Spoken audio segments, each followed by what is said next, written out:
Presyo ng karne sa Bonifacio Market sa Caloocan nananatiling mababa, ilang gulay tumaas na rin. Detalye ang balita mula kay Edwin Duque, Aris 23. Edwin, good morning. Edwin. Ay, bundag, Kuya Jel. Ay, bundag. Kuya Jel, alam mo, nagtatanay ng presyo ng mga karni at manok sa palengke. Pero nanatiling mababa pa rin ito nga presyohan dito sa Bonifacio Market sa Caloocan. Kung 330 ang presyo ng manok sa mga palengke, no, mga palengke lamang dito sa Caloocan, dito ay 280 pa rin.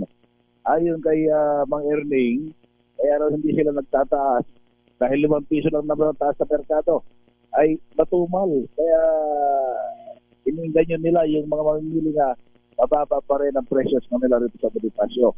Habang yung manok na naging 220 na sa ibang palengke, 210 dito sa Bonifacio Market. Yung pork chop, 280, giniling 280, ang tiki 280, yung pata unahan at unahan ay 260 at 280, habang itong pata, itong na liempo ay nanatili pa rin 360 pesos. Pero itong kambing ko yung na talagang 500 pesos pa rin hanggang ngayon. Yung ulo, 450, habang yung pampamahita naman ay 250 pesos bawat kilo. Yung paka, 470 pesos. 10 piso itinaas. Yung bangos ay natiling 240 pa rin. Ito nga bangos na gupan. Habang ang tilapia ay 130 hanggang 140 pesos. Nasa 240 naman ang galunggong. Yellowfin ay 280 pesos. Itong presyo naman ng kulay hotel ay mga nagtaasan na tulad nitong sayote. Napakababa lang ang presyo ng itong nakaraan. Abay, 200 pesos na yung presyo ng sayote ngayon. Habang itong pipino, 120. Itong dating 80 pesos na 100 at 110.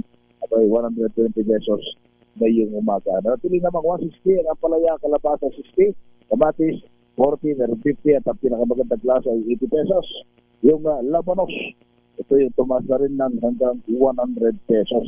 Ang sabi ni ate, lahat daw ng gulay na lamang lupa ay tumaas sa linggong ito dahil apektado raw sila ng mga biyahe dahil sa pagtaas ng kuruto at gasolina. Hindi naman tumaas yung presyo ng mga prutas. Ang itong bigas at hindi ay meron pa rin hindi pa rin natitinag itong presyo ng pinakamababa 40, pero walang ganong bumibili. Itong sinabing bago namin, pero medyo iba yung kulay. Yung brown rice 58 na, habang itong haskin 56, itong red rice natili na 62, ang Japanese 58, ang malagkit at pinakamababa pa rin yung Angel, meron 58, merong 62, ang kasunod ito 80 pesos. So, pinakamagandang klase. Ito malagkit ay 100 pesos bawat kilo. Yan ating price sa monitoring report. Wala pa rin dito sa Bonifacio Market sa Caloocan. At ito 3. Edwin Duque, nagulat na din sa Arizona sa Pilipinas. Una sa Pilipinas. Maraming salamat, Edwin.